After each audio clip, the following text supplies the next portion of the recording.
Okay, so here we are at Park Avenue LASEK, New York's only 100% non-cutting, non-invasive laser vision center, where we perform exclusively 100% non-cutting LASEK with an E, which Dr. Chynn helped invent at Harvard.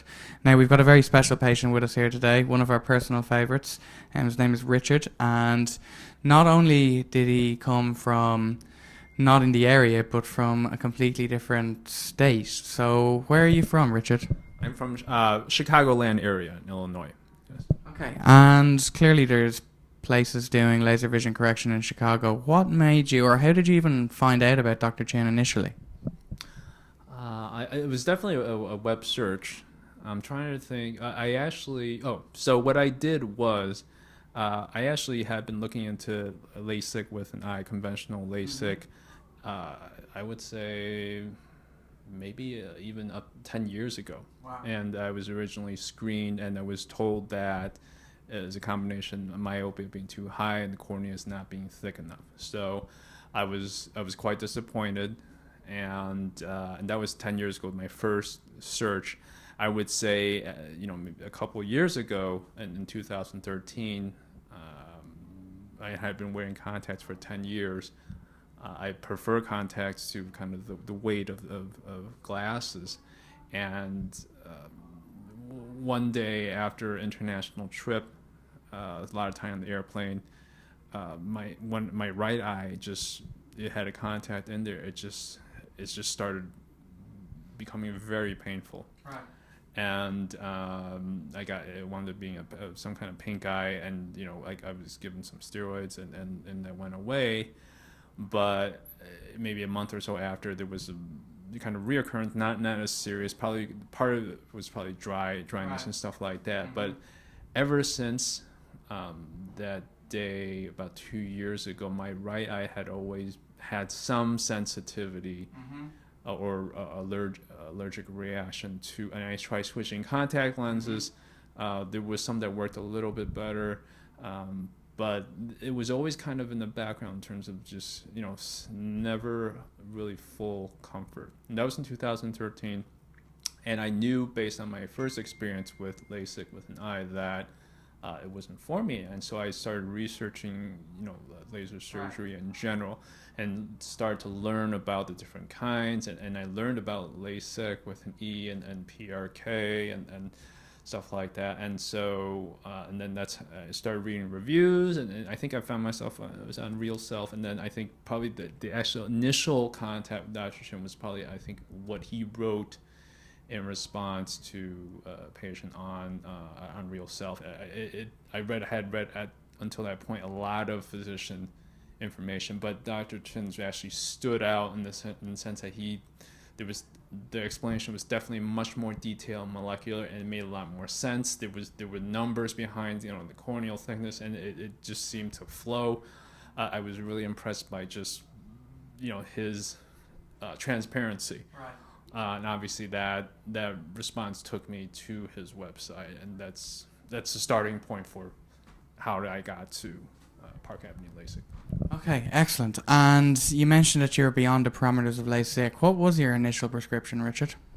Wearing contact lenses, I was wearing a 7.5 in the left eye and 7 in the right eye. Yeah. Okay, so that's pretty bad. So effectively, without any corrective lenses, you were completely non-functional. Yeah, I could read up close, and that was pretty much it. Really close. Really close, and it would be right, non-functional daily activities, and especially with just having 2 kids at home, and kid cries in the middle of the night. It used to be that I could kind of had some deliberation when I wake up and get it, but now it becomes a priority. I have priorities. I have the family to look out for. There's a burglar coming in the middle of the night. I can't just run and grab my glasses and then how's the guy supposed to fight with glasses on? So I say in the contacts, it took 10 minutes to put them on. It was, and with the being the allergic reaction was starting to kind of delay. It was starting to become an inconvenience to the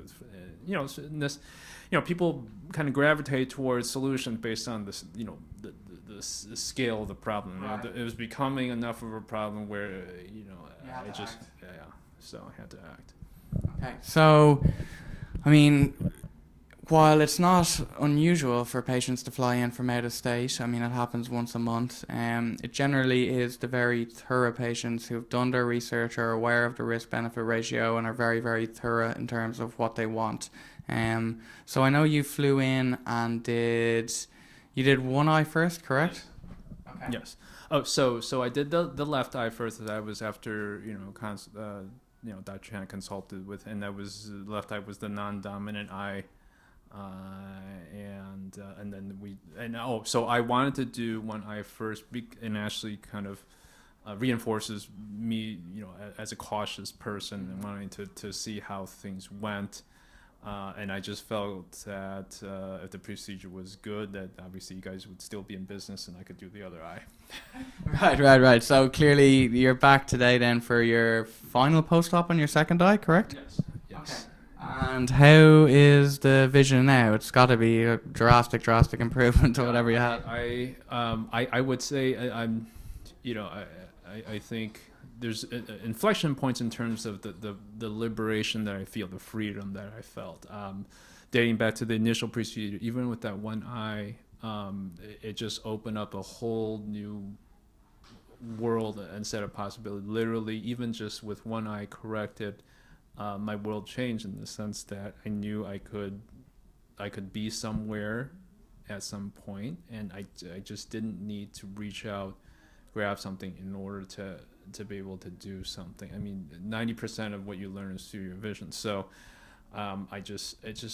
even just having one eye corrected, it was so much empowerment that I could travel now. I could do sorts of things. I just, I compare it to like some other form of disability where, let's say if you're diabetic. I know a lot of diabetics. Mm-hmm. My dad's diabetic. Mm-hmm. I just think, well, if you're low on blood sugar, you can always go to like the 7-Eleven or someplace. There's always someplace nearby you get food. Yeah.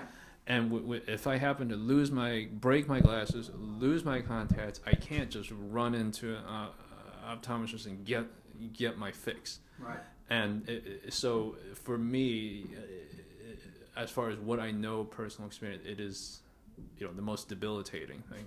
And just even having that one eye corrected, it just because it looks a little, there's a little discomfort, but right.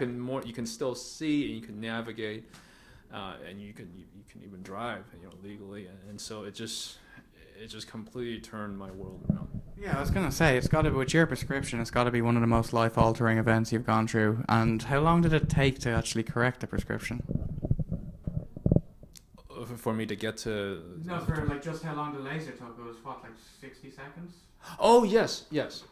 Oh, yes. Yeah, and yeah, I was, well, if I could describe it, yeah, the first experience was the most meaningful, and it was the most dramatic for me. And I remember that, obviously I couldn't, both eyes were highly myopic, and I just remember just being in the office and everything was blurry, and I was looking at the machine and everything was blurry, and when the laser started, it was actually pretty, it was a non-event and it was an event in the same way. It was a non-event in the sense that it seemed very simple. There was just blinking lights, but it was an event in that it was. I felt like I was looking at the eye of God, and here was the guy said, "Here, I'm going to restore your vision in 60 seconds." Now, I had obviously prepared for it, doing the research, getting out of glasses, and doing all the stuff in preparation for it. But literally, within those 60 seconds, I felt like God had given me vision, and it was so significant in the sense that literally within 60 seconds, an out of focus beam or the laser itself all of a sudden became focused. So in real time, oh wow, my vision was happening? It was happening as it become in closer focus.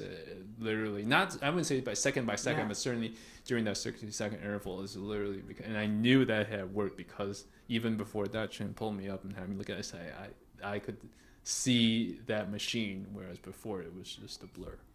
That's absolutely amazing. And so then you did, and then in terms of recovery, I know you healed very, very quickly because you had to fly back to Chicago, and I think we saw you at like 4 days. Yeah, and so you get out what you put in